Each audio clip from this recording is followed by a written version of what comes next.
میں نے قصہ سنایا تھا نا اذان والا,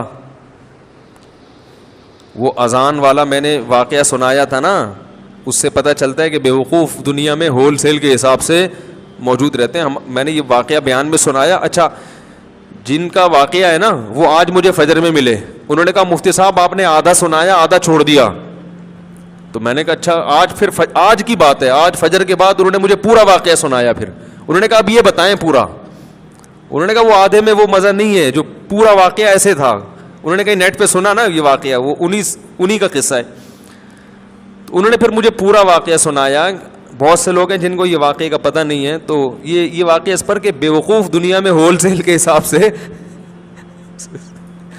موجود رہیں گے. تو وہ کیا ہوا ہے, کہتے ہیں کہ وہ ان کے دوست کی کہیں شادی تھی, تو جو بے وقوف ٹائپ کے لوگ ہوتے ہیں نا ان کو بہت سوالات پوچھنے کا شوق ہوتا ہے کہ نکاح کے بعد کیا ہوگا اور کیا بیگم سے بات چیت کیسے شروع کرنی ہے, کیا وہ پاگل ہوتے ہیں یہ لوگ. تو یہ آ گیا ان کے پاس, ہمارے جو دوست, نام نہیں لوں گا میں, بیٹھے ہوئے ہوں گے یہاں پہ.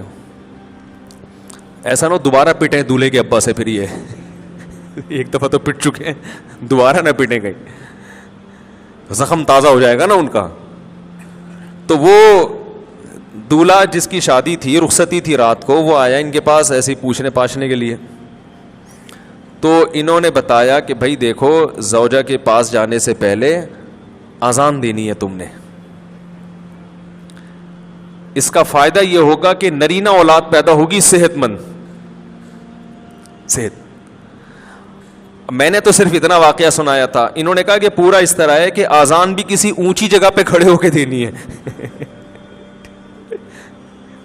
اذان کسی اونچی جگہ پہ کھڑے ہو کے دینی ہے, اور جب اذان شروع کر دو تو درمیان میں رکنا نہیں ہے.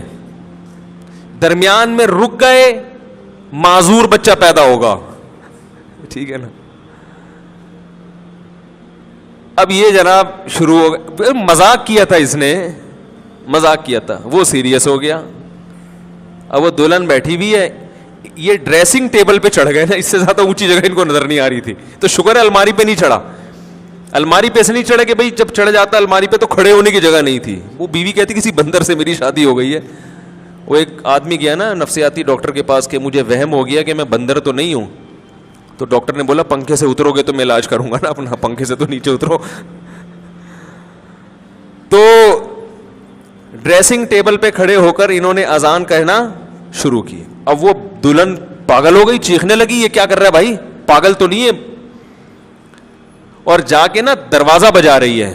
تو یہ اذان کے دوران اس کو کہہ رہے حی علی الفلاح, اس کو اشارہ کر کہ نہیں کرو. اذان بھی چل رہی ہے, حی علی الصلاح حی علی الفلاح, اور اشارہ کر رہے کہ نہ نہ نہ.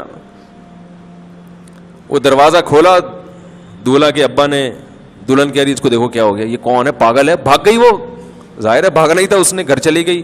تو نفسیاتی پاگل ہے. تو وہ صاحب مجھے سنا رہے تھے کہ صبح دولہے کے ابا آئے, انہوں نے پہلے دولہے سے تفتیش کی نا کیا ڈرامہ ہے بھائی, تو اس نے بتایا وہ فلاں صاحب نے. تو کہہ رہے صبح آتے ہی انہوں نے گریبان سے پکڑا, بات چیت شروع کرنے سے پہلے مکے لگانا شروع کر دی. کہہ رہے میں پوچھ رہا ہوں مسئلہ کیا ہے. انہوں نے کہا یہ میرے بیٹے کو تو نے کیا سکھایا. کہتے ہیں میں نے کہا اس میں خود سینس نہیں ہے کہ جو بھی جو سکھا دے آپ سیکھ لو گے کیا. کیا خیال ہے بھائی, یعنی کوئی بھی کچھ بھی کہہ دے تو آپ اس پہ عمل شروع کر دو گے, اس میں اتنی عقل نہیں ہے, تو مکے تو اس کے لگاؤ جا کے.